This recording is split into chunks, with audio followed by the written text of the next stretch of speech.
اللہم صلی علی محمد و آل محمد۔ السلام علیکم۔ آج کی میری ویڈیو ماہ رجب کی فضیلت اور اس ماہ میں روزے رکھنے کے اجر و ثواب کے بارے میں ہے۔ اللہ تعالیٰ فرماتا ہے کہ میں نے ماہ رجب کو اپنے اور اپنے بندوں کے درمیان رسی قرار دیا ہے، بس جو شخص اس کے ساتھ متمسک ہو جائے مجھ تک پہنچ جائے گا۔ رسول خدا صلی اللہ علیہ وآلہ وسلم نے فرمایا کہ رجب کو اسب بھی کہا جاتا ہے کیونکہ اس ماہ میں میری امت پر خدا کی رحمت بہت زیادہ برستی ہے۔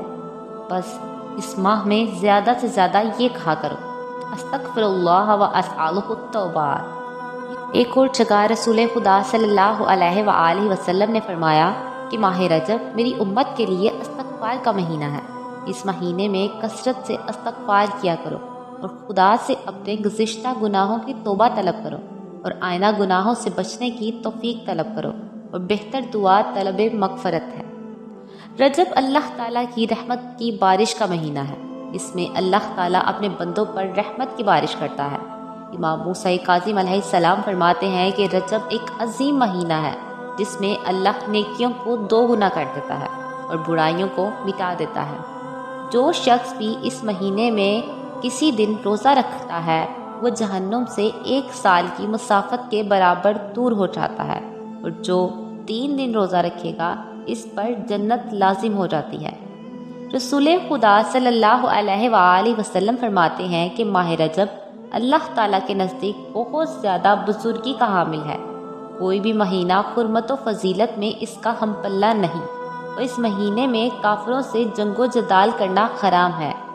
ایک اور جگہ رسول خدا صلی اللہ علیہ وآلہ وسلم نے فرمایا کہ جو شخص ماہ رجب میں 2 دن روزے رکھے اس شخص کے لیے اللہ کے نزدیک ایسی کرامت ہے کہ جسے اہل آسمان و زمین بیان کرنے سے عاجز ہیں، اور اس کے لیے 10 صادقین کی عمر کے برابر اجر لکھا جاتا ہے، اور صادقین کی شفاعت کے برابر اس کی شفاعت قبول کی جاتی ہے، اور اسے صادقین کے ساتھ محشور کیا جائے گا، یہاں تک کہ جنت میں داخل ہو جائے گا اور ان کا رفیق قرار پائے گا۔